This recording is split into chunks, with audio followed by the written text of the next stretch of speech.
El siguiente programa es clasificación T, para mayores de 18 años. Dirección de Espectáculos Públicos, Radio y Televisión. Ministerio de Gobernación.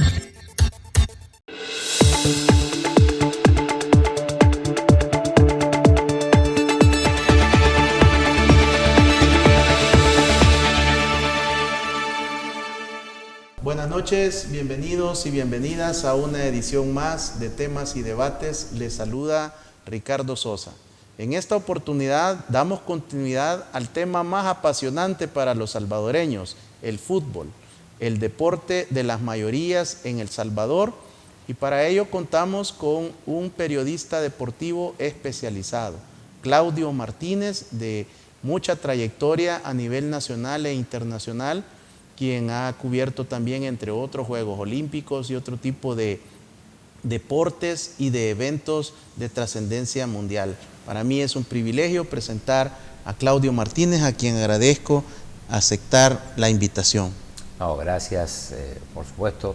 Es muy grato estar aquí contigo, así que dispuesto para hablar de deporte, algo que nos gusta tanto. Claudio, sabemos que tienes diferentes roles dentro de la actividad profesional, pero una de las que más está de mucha actualidad ha sido toda la actividad que tú desarrollas en el Comité Olímpico con la comunicación estratégica.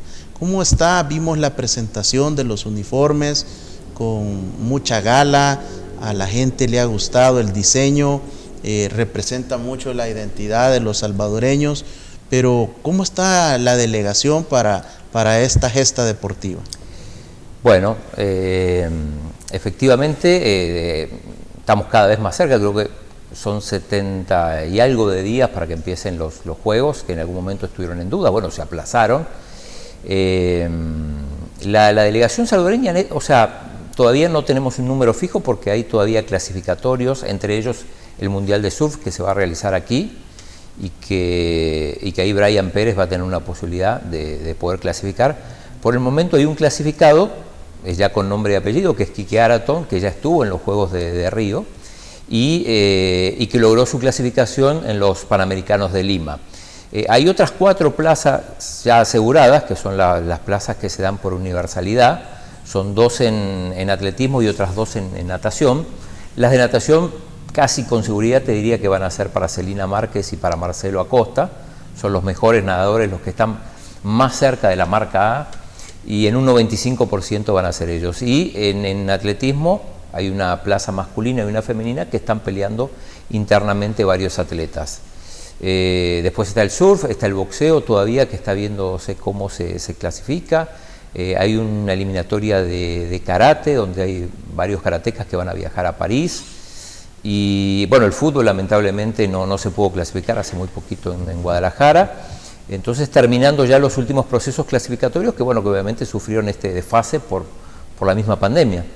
¿Qué significa y qué quisieron plasmar en el diseño de los uniformes? Bueno, lo de los uniformes, esto se repitió el modelo que se hizo para Londres 2012. Yo no estaba en el Comité Olímpico en ese momento, pero de hecho en aquel momento me invitaron como jurado. Ahora no fui jurado porque, bueno, fui parte del equipo que está organizándolo. La idea era, bueno, había unas consignas en la base, era convocar a los principales diseñadores de moda de El Salvador para concursar sobre propuestas para el traje que va a lucir la delegación salvadoreña en el desfile de la inauguración de los Juegos de Tokio. Entonces, una de las consignas, que era un reto, era mantener el saco, el mismo saco, el mismo blazer que se usó, lo habrán visto en los Juegos de Río, y también que se usó para la inauguración de los Panamericanos de Lima. Y la otra idea era incorporar el café como un elemento distintivo de identidad de El Salvador. Guayo Palomo, el presidente del Comité Olímpico, siempre dice, bueno, si Nueva Zelanda tiene el helecho, si Gran Bretaña tiene la rosa, nosotros tenemos que tener el café. Entonces ahí va plasmado también el café, que es un poco identidad de El Salvador. ¿Hay alguna apuesta estratégica deportiva sobre la participación de nuestra delegación? ¿Podemos competir, Claudio, o nos tenemos que conformar con participar? Bueno, sabemos que los Juegos Olímpicos es, a nivel deportivo, digamos, es la competencia más exigente, porque uno puede decir, bueno, en los Panamericanos algunos países se guardan, no llevan todo, porque hay otras competencias paralelas, quizás que para algunos atletas de élite sean más importantes, pero en los Juegos Olímpicos van todos, y entonces ahí realmente, incluso a veces más que un mundial en muchos deportes.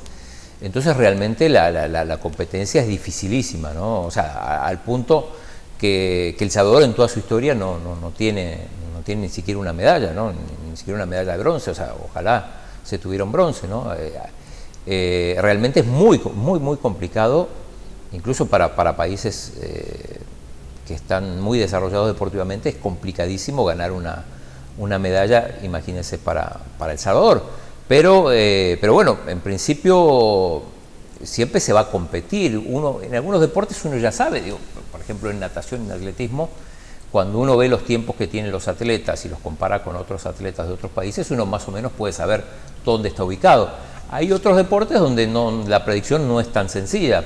En el caso de vela, por ejemplo, donde está Quique Aratón, él compitió en Río, terminó en el puesto 22, creo que eran como 54, o sea, estuvo dentro de la primera mitad, y son deportes donde son un poco más imprevisibles, ¿no? Entonces, ¿por qué no pensar que Quique a lo mejor le puede ir muy bien? De hecho, lo que pasa es que en el tema vela son regatas, un montón de regatas, y te tiene que ir bien en varias.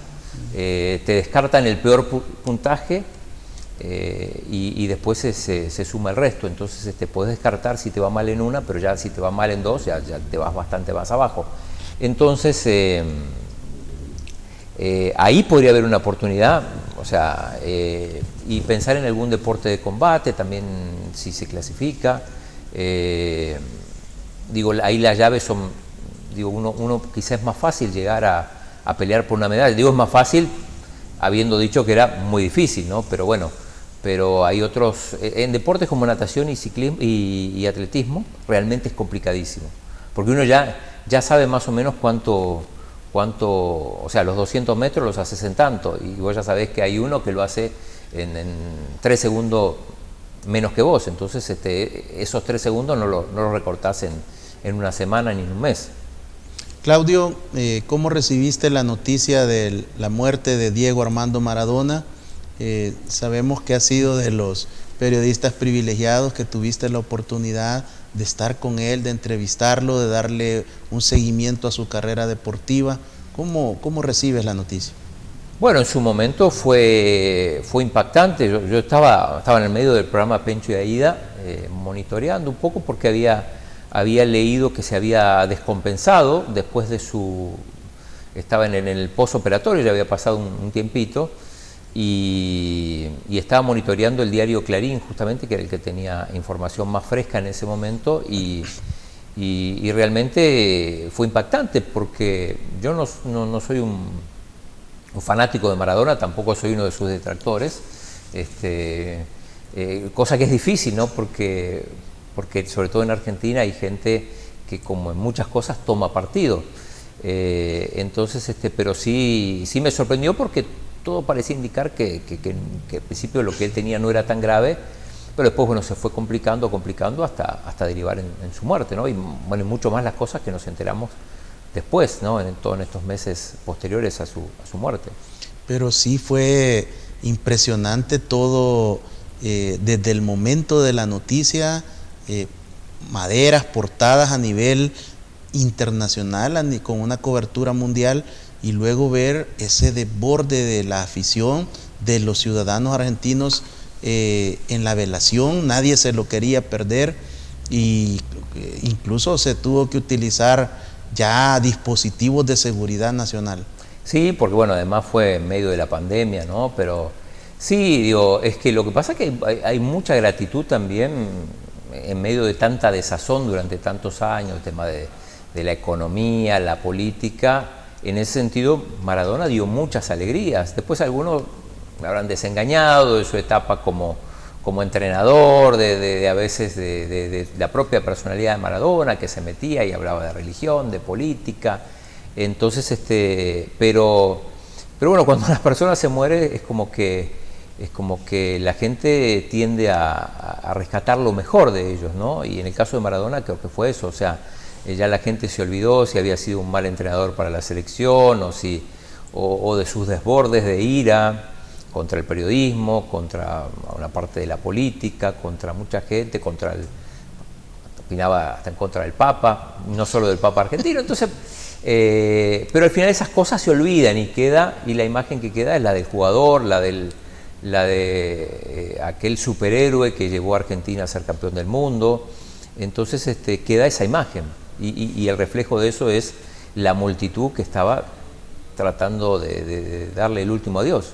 ¿Y cómo está el tema ya de la herencia y todo lo que sucede posterior cuando muere una estrella del nivel de Maradona? ¿Qué es lo último que se sabe? Había muchas disputas por el tema de herencia. Sí, más que el nivel de Maradona, que sí, obviamente, que además tenía o tuvo muchos ingresos, es la vida de Maradona, ¿no? Porque no se sabe ni cuántos hijos tiene, entonces es complicado y creo que van a pasar un par de años para que se pueda resolver ese tema, porque en un momento le aparecían hijos e hijas por todas partes del mundo.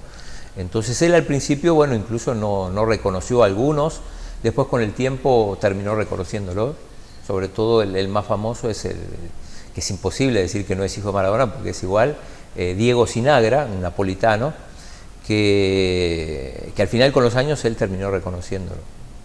Claudio, cuando tú llegas al país encuentras diferentes medios de comunicación deportivo, los partidos de nuestra liga transmitidos al menos por 3 o 4 estaciones. ¿Qué pasa ahora? Solo tenemos prácticamente una radio que está transmitiendo la liga y hay mejor transmisión de Champions League, de la Liga Española, en la cual tú estás también participando en Radio Fuego como comentarista, narrador con Kevin Rodríguez y el staff. Pero ¿qué está sucediendo en el periodismo deportivo? Es que el mismo nivel del fútbol está haciendo que los patrocinadores, que los anunciantes ya no quieran invertir en los medios de comunicación deportiva.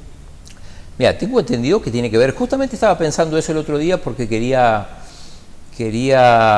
monitorear el partido del Águila Alianza del otro día, y que se jugó en San Miguel, y instintivamente puse la KL y después me quedé pensando, bueno, es la única radio que transmite, y es así. Yo creo que tiene, bueno, en teoría estas cosas van evolucionando, pero también tiene que ver con los derechos, con quién vende los derechos, pero también quién los compra, si hay mucha demanda, si hay poca demanda.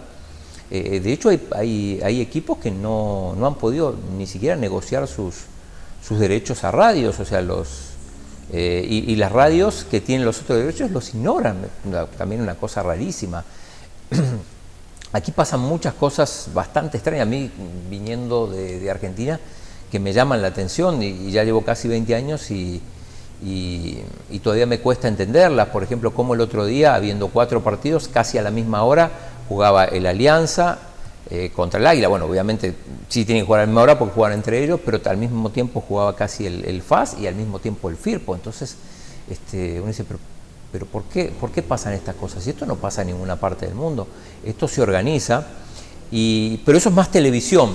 Y aquí creo que la televisión, por lo menos el canal que tiene los derechos, evidentemente no le preocupa mucho segmentar, ser quien dicte los horarios, que es como pasa en Europa. O sea, en Europa los equipos no juegan a la hora que quieren, como que acá se juega a la hora que quiere. Si un equipo quiere jugar a las 11 de la mañana, juega a las 11 de la mañana. Allá la televisión paga mucho dinero, eso es cierto, aquí quizá no pague tanto, paga mucho dinero, pero también exige que se juegue a determinada hora, de manera que la televisión puede aprovechar esos horarios y transmitir. Termina un partido y empieza otro. O sea, jamás vamos a ver, a menos la última fecha de la liga, que juegue al mismo tiempo el Real Madrid y el Barcelona. ¿Por qué? Porque la televisión no puede darse el lujo de que la audiencia se divida, porque muchos de los que ven el Barcelona después van a ver el Madrid. Y aquí pasaría lo mismo, o sea, muchos, si le pasamos 2 o 3 partidos seguidos, los verían los 3.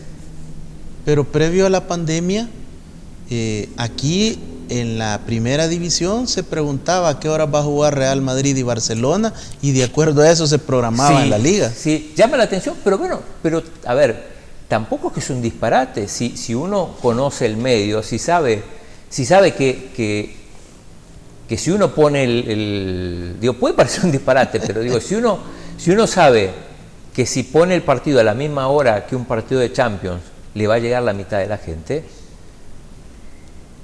y lo quiere cambiar, me parece bien, porque está bien, habría que cambiar la cultura y todo, decir, bueno, que esa es una cosa que más me llamó la atención a mí, viniendo de un país donde a pesar de que hay muchísimos jugadores en los equipos europeos, en el Madrid, bueno, ahora no, pero en el Barça, en otros equipos, en equipos que juegan la Champions, en Argentina, a la hora de la verdad, el aficionado primero ve su equipo, después si juega el Real Madrid, el Barça, bueno, sí, lo puede disfrutar, y hay argentinos, y juega el PSG, y juega Di María, y juega Neymar, pero lo primero es su equipo, y no porque alguien se lo impuso, porque es lo que le sale.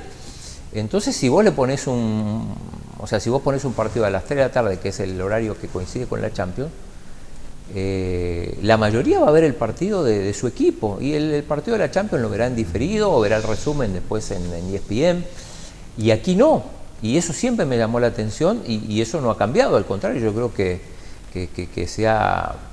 todavía es peor. Entonces, bueno, habría que buscar alternativas, y entonces, bueno, no poner en un partido al mismo horario que va a jugar el Real Madrid. O sea, al final termina siendo una decisión inteligente. Pero también, Claudio, esta disminución de cobertura se observa en los periódicos impresos. A principios, todavía en la década anterior, eran 6, 8 páginas de deportes, ahora con suerte trae 3, 4, y de ellas siempre hay información del fútbol o de los deportes internacionales. Además, siendo el deporte de las mayorías, solo tenemos un periódico especializado en deporte, que uno pensaría pues que habría espacio para otros medios enfocados no solo en el fútbol, sino también en el deporte olímpico. El básquetbol tiene muy buena asistencia en el Adolfo Pineda, el béisbol. ¿Qué es lo que sucede? ¿Por qué no avanzamos tampoco en esto de los medios? Bueno, para empezar, el tema del número de páginas está relacionado con la crisis de los medios impresos, que obliga a reducir la cantidad de páginas, ¿no? A diferencia de un periódico online deportivo, por ejemplo, donde el espacio es infinito. Entonces, ese sí es un tema, y de hecho me consta porque viví bastante de cerca el proceso que tuvo el diario de hoy. Yo ya no estaba en el diario, pero sí lo conozco a través del suplemento Cancha, que era un suplemento que pretendía ser muy amplio, y de hecho lo fue hasta que por un tema de la pandemia hubo que reducir páginas, porque la cantidad de páginas implica más papel y por lo tanto más costo. Entonces, obviamente cuando pasa esto se tiende a bajar la cantidad de páginas, y por lo tanto tenés que comprimir la cobertura. Eso por un lado. Después, otro tema que tiene que ver con jugar todos los partidos al mismo tiempo es que, como además los periódicos tienen menos periodistas, si juegan todos al mismo tiempo, primero no dan abasto a cubrir todos los partidos al mismo tiempo, y segundo, el espacio es el mismo, por lo tanto no es lo mismo si tenés partidos martes, miércoles y jueves, donde le puedes dar más espacio a esos partidos, porque es el único que se juega en el día, o se juegan 2, a que si un día se juegan 4. Entonces al final hay partidos que llevan solo una columnita, cosa que si fuera el único partido del día tendrían por lo menos una página. Y después, otra explicación, además de toda esta locura que hay con el Real Madrid y con el Barça y ahora el Manchester City y el Chelsea y todos estos equipos de Europa, hay que decir otra cosa. ¿Por qué es mucho más fácil publicar una nota de de fútbol internacional que una de fútbol nacional o de deporte nacional. Porque ante el problema de personal que hay, porque todo se ha reducido, esto ya te viene hecho, o sea, te viene de notas de agencia, te viene de fotos, o sea, no necesitas un fotógrafo, no necesitas nada, o sea, te vienen las fotos, además muy buenas las fotos, porque son fotógrafos de agencias muy reconocidos, te viene el texto, entonces si de repente tuvieras que llenar 20 páginas de eso, lo puedes llenar porque tenés todo el material. Lo otro tenés que ir a producirlo, tenés que sacar periodista, mover transporte, fotógrafo, ir, volver, el tiempo que tardás en escribir. Mientras hace eso no puede hacer otra cosa. Y el periodista ahora también tiene otras funciones que antes no las tenía. Cuando yo empecé en el periodismo en Argentina, trabajaba en la revista El Gráfico y yo no me tenía que preocupar por tomar foto, ni siquiera existían los celulares con cámara de foto. Yo me tenía que preocupar nada más que por escribir la nota que iba a salir en la revista, a veces al día siguiente o a veces a los 5 días. Ahora la inmediatez, la web, las redes, esto, lo otro, entonces uno hace demasiadas cosas. Gracias, Claudia, por esta primera aproximación y por hablar no solo del Comité Olímpico, sino también de toda esta trayectoria del deporte, de los medios, sobre los diferentes deportes, sobre la expectativa del fallecimiento de Diego Armando Maradona. Al regresar, conoceremos más de la opinión del periodista deportivo Claudio Martínez. Regresamos.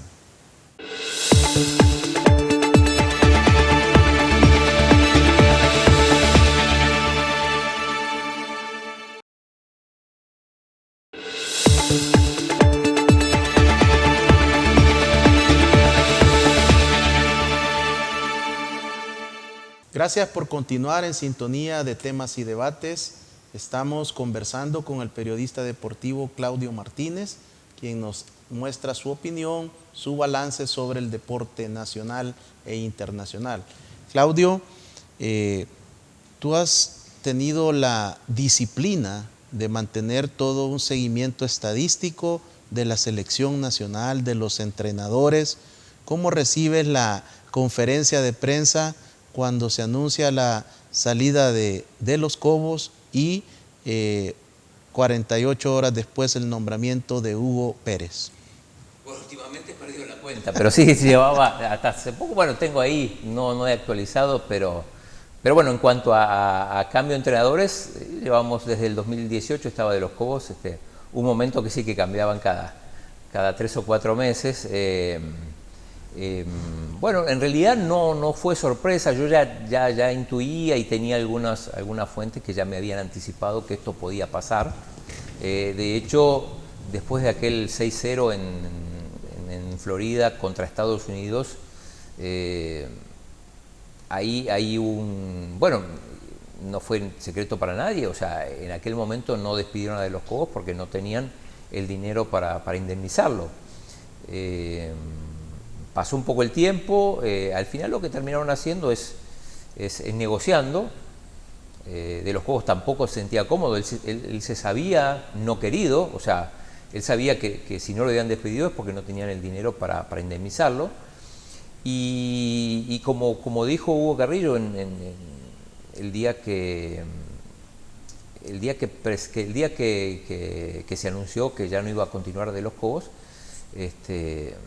contó que bueno, que fue una negociación que hicieron, evidentemente, bueno, llegaron a un acuerdo, no le iban a pagar todo el dinero de la indemnización, porque bueno, De Los Cobos también evidentemente ya no estaba cómodo. Arreglaron y bueno, se sabía que el sucesor lo iban a anunciar en breve. Sí me llamó la atención, reconozco, que hayan nombrado a Hugo Pérez. Yo tuve la oportunidad de compartir con Hugo 2 semanas y media casi en Guadalajara y platicábamos de eso.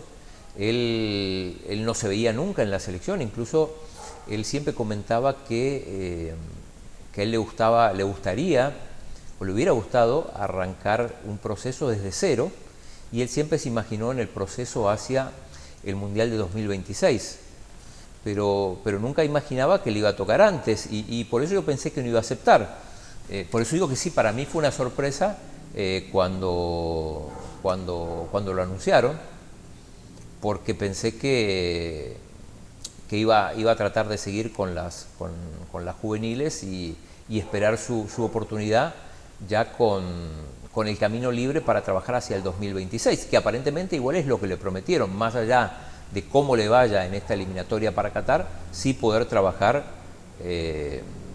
sin problemas para el 2026, que es una oportunidad única que va a tener la selección con 3 equipos de CONCACAF que van a ser anfitriones ya clasificados y con un mundial en teoría de 48. Entonces, si no clasificamos ahí, pero clasificamos más. Claudio, ¿cuál debería de ser la apuesta? La federación, el comité ejecutivo actual finaliza en el 2022, Ajá. pero se le está ofreciendo y se comenta, porque todavía no hay nada oficial, si se ha firmado ese contrato con Hugo Pérez hasta el 2026, pero puede y debe el comité ejecutivo actual comprometer al nuevo comité con un cuerpo técnico hasta el 2026. Bueno, a ver, no debería, pero digo, ya sabemos que, por ejemplo, en la federación, el comité saliente, unos meses antes de irse, deja firmado ya el contrato de la televisión. El argumento siempre es que es una oferta imposible de rechazar porque normalmente mejora la anterior, por lo tanto, urge firmarlo y el que se va lo firma y ya deja comprometido. Digo, deja comprometido en realidad, entre comillas, porque en realidad es un ingreso ya asegurado, pero sí es algo que firma el que sale y que lo recibe o lo tiene que administrar el que llega, que en algunos casos es el mismo. Y en el caso de esto, tampoco es un disparate en el sentido que esto pasa siempre, digo, cuando incluso en los mismos clubes un presidente cuyo mandato termina, o sea, vos le firmás un contrato a un jugador por 5 años en Europa, porque acá no se firman los contratos así, y a lo mejor el presidente, cuando hay dueño no hay problema, uno firma un contrato por 5 años a un jugador y a lo mejor el presidente le queda un año de mandato. Eso puede pasar todavía. Igual, a mí eso no me preocupa tanto porque en realidad los contratos no se cumplen. O sea, se firman pero no se cumplen. Siempre se terminan, sobre todo los contratos de los entrenadores, es muy raro, o sea, te diría que un 20% se cumple, después el resto no. Pero si demanda, casi seguro que lo ganan. Claro, no, FIFA. Lo que pasa es que muchas veces después termina habiendo una negociación, una rescisión de contrato de común acuerdo, que es lo que pasó con De los Cobos, pero en realidad si uno se pone a pensar, entrenador de la selección, Lara no se le respetó el contrato, se le indemnizó de alguna manera, antes de Lara, bueno, cuando estuvo Roca tampoco, o sea, renunció él, pero entonces los contratos, yo arriesgaría a decir, dije 20, quizás hasta menos son los contratos que se cumplen. En los entrenadores, sobre todo. Se especula mucho ya en el ambiente del fútbol que el actual presidente, el licenciado Hugo Atilio Carrillo, buscará la reelección en el 2022 para continuar en la presidencia. ¿Qué información tienes tú? Bueno, son rumores, ¿no? Todavía falta. Recuerdo que le preguntaron a Hugo Carrillo en su momento, cuando era vicepresidente de Jorge Raffo, y dijo que no lo sabía, que no lo tenía claro, y bueno, y al final vio la oportunidad y se quedó. Y además, en realidad, a veces uno imagina estas elecciones como si fueran elecciones para alcalde o para presidente, donde dice, bueno, si no sos popular no puedes ganar. Aquí la elección es muy diferente, ¿no? Puede tener el 90% de la gente en contra y aún así ganar la elección, porque la elección se gana con las ATFAS. Con las ATFAS y con los representantes de la asamblea. Las ATFAS son muy importantes, entonces y si él se siente a gusto, con ganas y sabe que tiene el apoyo, lo más probable es que lo intente por lo menos. Con el panorama actual, 2 juegos por delante, clasificatorios, ¿ves tú que Hugo Pérez puede desarrollar y hacer esos 2 ganes para continuar vivos a la siguiente ronda? Sí, estos 2 partidos que quedan, por supuesto. Esto con De los Cobos igual lo pasábamos. Digo, ¿no? Sí, yo no tengo duda, o sea, no pasar sería una catástrofe. Partido ganado, un partido empatado y quedan 2 partidos aquí, queda con Antigua y Barbuda. Y uno afuera y uno adentro. Y con Islas Vírgenes. Sí, o sea, a ver, si no... Afuera no hemos andado bien, Chino. Pero el partido ese se le empata, pero aún así tampoco es que tenés que ganar todos los partidos, tenés que ganar el grupo. Si no pasa es una catástrofe. Y después, bueno, se van a repartir la culpa entre Hugo Pérez por estos 2 partidos, más el empate ese a último momento en Montserrat, ¿no? Que se jugó en Curazao. Definitivamente no avanzar en esta fase, donde El Salvador es claramente el favorito y además tiene o va a tener los 2 partidos de local, uno ya jugado y el otro por jugar con los rivales más fuertes de local. Sería un fracaso estrepitoso. Ya después llegar al octogonal, que sería en teoría un cruce con Trinidad y Tobago, ahí es un poquito más complicado, pero podría ser. Lo que pasa es que después entras al octogonal y ahí ya no sos favorito y te diría, estás para quedar ahí entre el sexto, séptimo y octavo, o sea, lejos de los puestos de clasificación. En teoría, digo, después uno puede dar la sorpresa, pero en principio, para esta eliminatoria, para la fase que estamos jugando, o sea, no se me cruza por la cabeza que no clasifique. Si hubiera una sorpresa desagradable para esa predicción, Hugo Pérez debe de continuar. Y esa debería de ser la apuesta por primera vez, pero no lo hacemos. ¿Cómo consolidar este proyecto? Porque la apuesta de Hugo Pérez es aquella frase trillada de trabajar en las selecciones menores, y lo cual lo estaba logrando Lara, pero lo ascienden a director técnico de la mayor y se pierde el esfuerzo, 2 derrotas, una tercera y te vas. Bueno, pase lo que pase, Hugo Pérez no lo van a mover porque de hecho van a ser sus primeros partidos. Entonces, gran parte de la suerte de la selección se va a dilucidar, digámoslo así, en el mes de junio. Entonces, va a llevar muy poco tiempo Hugo Pérez para que en caso de fracaso se le impute a él, ¿no?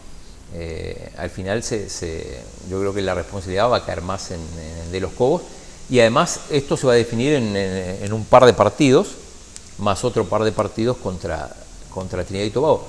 Yo lo que no coincido es en el tema de las selecciones juveniles. Para mí son importantes y todo, pero el futuro del fútbol no pasa por las selecciones juveniles, pasa por las inferiores de los equipos. Porque ¿qué pasa? Las selecciones juveniles no son equipos permanentes. Las selecciones se hacen para competir en una eliminatoria y después para ir a un mundial. Sub-17, sub-20, pero donde se tiene que trabajar, y es un periodo muy específico, donde se tiene que trabajar es en las estructuras de las inferiores de los equipos. De manera que cuando haya una eliminatoria sub-20, o sub-17, el entrenador que sea,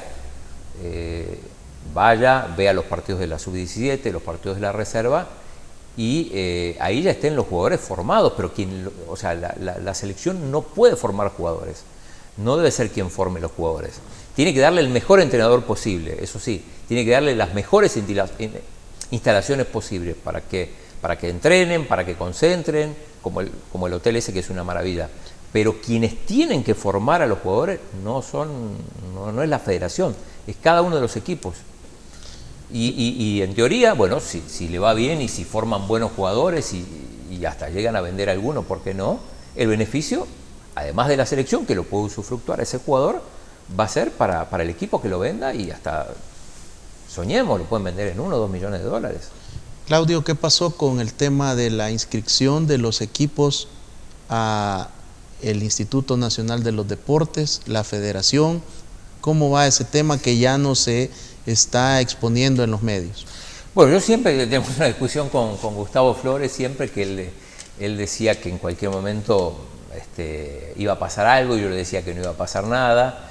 y no sé quién ganó todavía, pero hasta ahora no ha pasado nada. Es un tema que está ahí flotando, sobre todo ahora que vienen los juegos de eliminatorias. ¿Hasta qué punto, si esto sigue así, que por el momento, insisto, no ha pasado nada, puede considerarse una intervención estatal, ¿no? Y como consiguiente vimos unos casos ahora en Pakistán y otro más que fueron suspendidos, o sea, que te suspendan. Además, igual la FIFA también se mide un poco, no te van a suspender cuando tenés un partido de eliminatoria faltando 3 días, ¿no? Porque eso implicaría perder ese partido y automáticamente perder la clasificación. Consecuencias gravísimas. Pero podría pasar eso, podría pasar porque la FIFA es muy celosa de sus estatutos, de proteger a su gente, y es muy verticalista en ese sentido, y hay que ver qué podría pasar. Yo creo que si a la selección la eliminan en algún momento que no llegue al octogonal, ahí hay más posibilidades de que la FIFA pueda intervenir si ve que hay algo. Hasta el momento yo no considero que haya nada como para intervenir o para sancionar a El Salvador, pero sí podría pasar. Muchos dicen, bueno, que es el momento de intervenir y de cambiar todo. Yo no coincido para nada eso, o sea, que hay que parar el fútbol. O sea, no hay ningún caso, algunos dicen Costa Rica, pero yo ya lo chequeé y no es así, que parando el fútbol, dejando de competir, sea algo positivo. O sea, para mí es un retroceso. El caso de Guatemala hace muy poco, o sea, no participó de Copa de Oro, justo le tocó un proceso donde ya estaba eliminado del Mundial, por lo tanto no significó esa suspensión, que fue como un año y unos meses, no implicó no participar de una eliminatoria, pero sí se perdió clasificatorias para la Copa Oro. Entonces eso no sirve de nada, o sea, en todo caso los cambios hay que hacerlos mientras se compite. Además no podemos dejar a generaciones de jugadores que no compitan simplemente para ordenar la casa, o sea, que se ordene mientras se compite. El presidente del Instituto Nacional de los Deportes, el licenciado Yamil Bukele, se veía con mucha fuerza, con mucho ímpetu, previo al vencimiento del plazo, pero luego prácticamente él ya no ha abordado el tema. ¿Qué habrá pasado? No sé, y de hecho lo escuché hace poco decir que ya no se iba a meter mucho más, o sea que yo creo que le bajó un poco el perfil al tema, y de hecho no se está hablando de eso. Sí fue muy crítico, incluso fue muy crítico de las elecciones, sobre todo cuando les iba mal, pero yo creo que se dio cuenta que no valía luchar por eso y a esperar a ver los acontecimientos. Así, la segunda declaración es información del periodista deportivo Claudio Martínez. Al regresar conoceremos las proyecciones de Claudio Martínez en relación a lo que estamos a menos de 24 horas de comenzar a disfrutar los segundos juegos de vuelta de los cuartos de final en la primera división del fútbol de la primera división. Al regresar.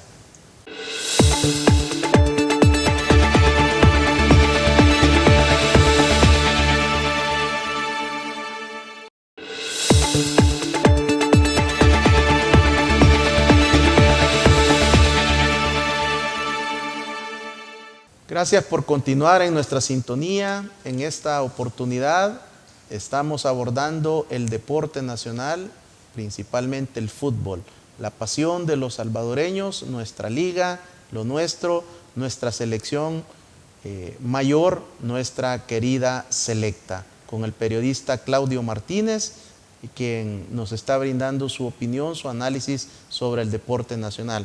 Claudio, ¿cómo va el reto, el último registro de ver fútbol ininterrumpidamente? ¿Hay otro plan? ¿Hay algún proyecto para regresar a cumplir esas situaciones poco comunes? Pues ahora, cuando lo hice, era bastante fácil ver un partido detrás de otro, pero ahora hay mucho más, porque ahora hay mucha más tecnología, muchos más medios, plataformas para ver partidos de muchos lugares del mundo, así que ahí lo tengo, no tengo una fecha, pero sí me gustaría volver a hacerlo, Solo que estoy pensando en cómo llevarlo cómo transmitirlo, digo, de qué manera ir comentando esa vez creo que yo me propuse 30 horas, pero creo que fueron 36 horas ininterrumpidas viendo fútbol.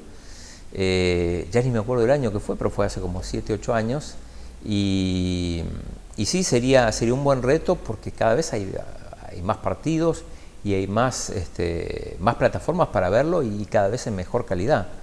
Así que... ¿Qué dijo la familia, Claudio, con esa? No, es que en mi casa están acostumbrados, o sea, yo trabajo de esto y además siempre, mi esposa ya me conoció como periodista deportivo, entonces ahí ya me conoció así ¿Qué pasó cuando llegó la noche que todos estaban dormidos? ¿Cómo fue el volumen del equipo? ¿Lo mantuviste al mínimo normal? Sí, porque en ese momento estaba viendo partidos por televisión y también en computadora. Me acuerdo que me ayudó porque en realidad el segmento digamos más complicado es entre como las 11 de la noche y las 2, 3 de la mañana, primero por la hora y segundo porque a esa hora casi no hay partidos. Recién estaban empezando el torneo de Australia, había Liga de Japón, que son más o menos, pero me ayudó que había un amistoso entre Águila y FAS en Los Ángeles, que creo que fue de 10 de la noche, ahí el horario me jugó a favor, entre 10 y 12 de la noche, creo que fue un amistoso jugado en Los Ángeles, en la costa oeste de los Estados Unidos, entonces terminó a las 12 de la noche y después ya ahí enganché con el fútbol de Australia, que ya era un horario donde había partidos y Corea, y después ya a partir de las 4 o 5 de la mañana ya hay partidos en Europa. Por la segmentación que han hecho, que acá la gente no la entiende todavía, o los que mandan no la entienden, también porque hay partidos que acá nos caen a las 5 de la mañana para que caigan algunos en horario prime time en Asia. Es un mercado fabuloso, ¿no? para el fútbol. Me consta, yo estuve en Tailandia, estuve en Hong Kong y es impresionante cómo se sigue la liga y entonces algunos partidos se juegan a esa hora también para que a ellos les caiga en un horario más o menos digno, porque hay otros partidos que le caen en horarios raros. Claudio, esta semana se jugaron ya los partidos de ida de los cuartos de final. Victoria de Alianza, victoria de FAS, principalmente Alianza no estaba dentro de las proyecciones de las apuestas, pero logran ventaja ya en sus partidos. Estamos ya a pocas horas de los juegos de vuelta. ¿Cuál es tu proyección? ¿Cómo ves los que puedan avanzar a las semifinales del fútbol de la primera división? Bueno, Alianza, fue un triunfo importantísimo, no solo porque ganó visitante, sino porque, por lo que yo vi, no mereció ganar. O sea, Águila tuvo las mejores ocasiones, bueno, no las hizo, y sobre el final un descuido y Michel Mercado les anota. Es cierto que para este campeonato no existe la ventaja deportiva, o sea, en todo caso la ventaja es simplemente cerrar de local, que es el argumento extra que tiene el Alianza, además, bueno, de haber ganado visitante, o sea que un empate le sirve para pasar. ¿Y un gane de Águila 1-0? ¿Qué sucede? Obligaría, bueno, ¿sabes que no tengo claro si hay prórroga? Supongo que sí, y penales. Creo que lo que sí no hay es gol de visitante, pero sí antes, como existía la ventaja deportiva, entonces en ese caso, por ejemplo, Alianza al haber ganado 1-0, incluso perdiendo 1-0, que sería empate en el global, pasaría por mejor ubicación en la tabla general. Entonces el Alianza sí dio un paso importantísimo y sobre todo viendo cómo fue el trámite del partido donde el Águila había hecho méritos para llevarse ese juego. En el caso de FAS, bueno, lo gana sobre la hora con un gol de Dustin Corea y es un resultado probablemente corto porque tiene que ir a jugar a Santa Rosa de Lima y ahí sí necesita por lo menos un empate para poder avanzar.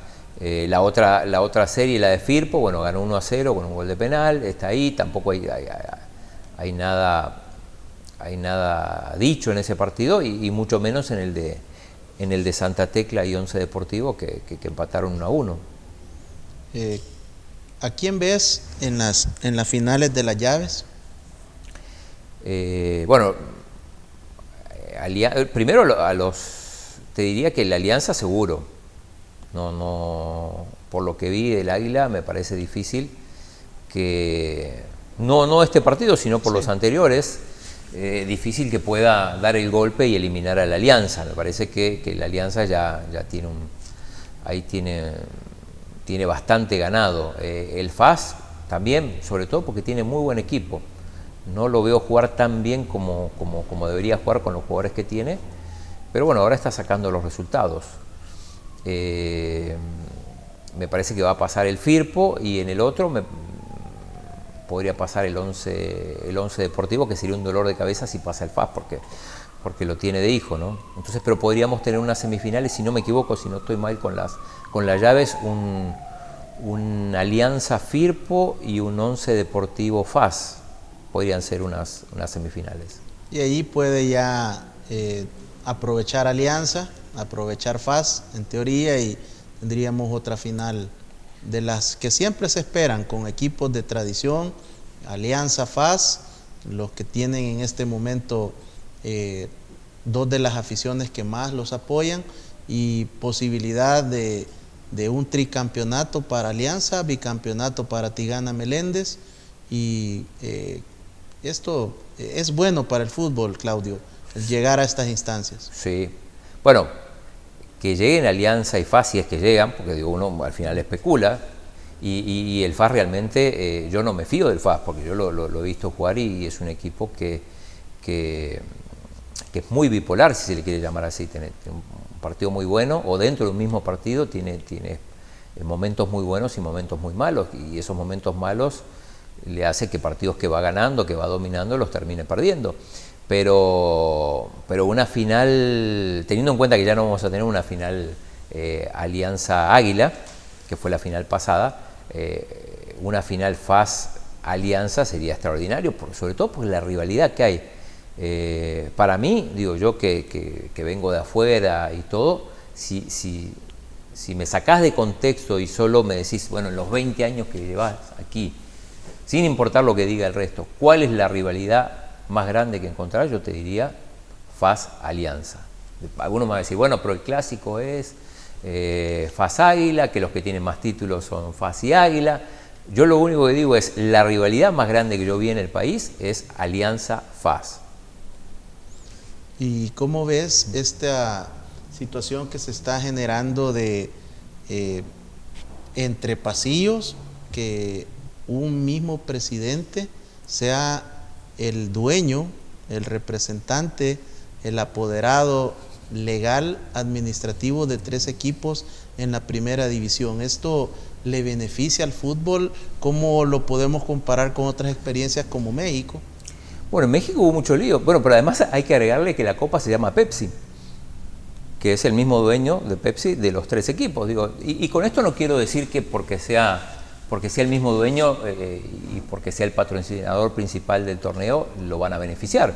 Es más, de hecho la Alianza está quejándose de que hay una conspiración de la federación, de los árbitros, y esto lo relacionan con los jugadores de la Alianza que se fueron de la selección porque no le dieron el dinero que querían.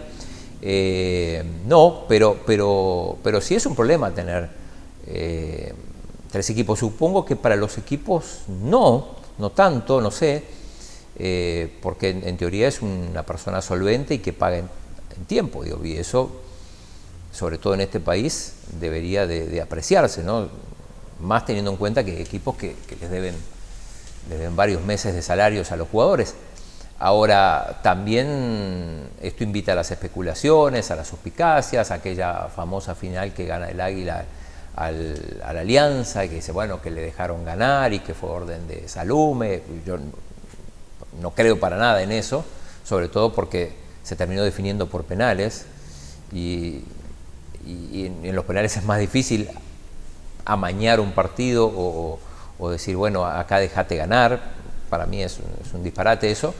Pero sí se presta a las especulaciones y sobre todo, bueno, la gente de Águila que se queja, bueno, el Alianza se refuerza y el Águila no. ¿No es prohibido entonces? ¿Puede esta persona seguir comprando 2, 3 equipos más? Yo no creo que aquí no hay ninguna ley, y si no hay una ley, o sea, si no está prohibido, por consiguiente está permitido. Digo, no estoy muy seguro de eso, pero evidentemente está permitido, porque si no ya no lo... En México hicieron ahí alguna pequeña trampa, de manera de que, por ejemplo, Televisa al mismo tiempo tenía el Necaxa, tenía el América y tenía el San Luis en algún momento, y los 3 equipos en primera. No sé si con algún prestanombres o cómo, pero en realidad no debería ser así. Lo que debería haber es empresarios, en todo caso, varios, que se hagan cargo de diferentes equipos. Porque además así evitaríamos esto de decir, bueno, a mi equipo lo refuerzan o a mi equipo no lo refuerzan y al otro sí. Estas preferencias, este es el equipo preferido del dueño y este es el patito feo. Claudio, quiero agradecerte por haber aceptado mi invitación y venir a ilustrarnos sobre diferentes tópicos del deporte nacional e internacional, y pues seguiremos requiriendo de tus análisis para poder opinión, para poder ilustrar a todos nuestros televidentes y cibernautas. Rapidito, 14 equipos en la primera división. Y sí, yo estaba pensando porque, a ver, dijeron claramente que no iba a haber descenso, pero sí que iba a haber ascenso. Para mí era un crimen jugar una segunda división sin ascenso. Y además al Platense ya lo dejaron ahí varado un par de veces. Entonces habían dicho que sí había ascenso, y si no había descenso y había ascenso, quiere decir que iba a haber 3 equipos. 3 equipos es una incomodidad. Sí. Entonces, y además, o sea, alguien pensó, bueno, si además podemos sacar $100,000 para vendiendo una categoría más, que sean 14. Entonces, es factible. Y podría ser interesante. Sí. Bueno, así la opinión de Claudio Martínez, periodista radicado ya durante todo el presente siglo en nuestro país, con amplia trayectoria nacional e internacional. Gracias por su sintonía, que Dios les bendiga, abracen la vida.